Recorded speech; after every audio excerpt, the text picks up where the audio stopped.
লেনদেন সব আলাদা, অসাধারণ তিনি। আল্লাহু আকবার, তিনি অসাধারণ। তাহলে মাইসারার রিভিউ শুনে আল্লাহু আকবার, খাদিজা রাদিয়াল্লাহু তাআলা আনহা তিনি অবাক হয়ে গেলেন এবং তিনি বিয়ের প্রস্তাব পাঠালেন। রাসূল সাল্লাল্লাহু আলাইহি ওয়াসাল্লামের এই আমানতদারিতায় মুগ্ধ হয়ে কি করলেন? বিয়ের প্রস্তাব পাঠালেন। তাহলে কি পরিমাণে ট্রাস্টওয়ার্দিনেস ওনার ছিল। এবং মজার ব্যাপার, আরো মজার ব্যাপার হচ্ছে, মক্কার কুরাইশরা, মক্কার লোকেরা রাসূল সাল্লাল্লাহু আলাইহি ওয়াসাল্লামের কাছে এসে আমানতের সম্পদ গচ্ছিত রাখতো। আবু জাহেলের কাছে রাখতো না, উতবা, শাইবা, ওয়ালিদ ইবনে মুগিরা কারো কাছে রাখতো না। খেয়াল করে দেখেন, দল করে আবু জাহেলের, দল করে কার? কিন্তু আমানত রাখে কার বাসায়? কি অবাক করা কাণ্ড না? কর্মী হচ্ছে আবু জাহেলের, কিন্তু আমানতের সম্পদ রাখে কার কাছে?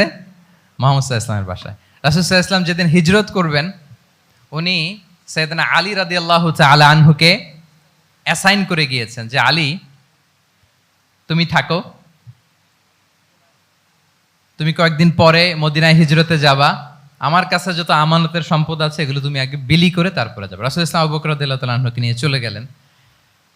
আলী রাদিয়াল্লাহু তাআলা আনহুর টানা 3 দিন লেগেছে যে ডেপোজিটগুলো রাসূল সাল্লাল্লাহু আলাইহি ওয়াসাল্লামের কাছে ছিল, আমানতের যে জিনিসগুলো ছিল এগুলো বন্টন করতে সাইয়েদনা আলী রাদিয়াল্লাহু তাআলা আনহু 3 দিন সময় নিয়েছেন। 3 দিন, এত পরিমাণ আমানতের সম্পদ রাসূল সাল্লাল্লাহু আলাইহি ওয়াসাল্লামের কাছে ছিল। আল্লাহু আকবার।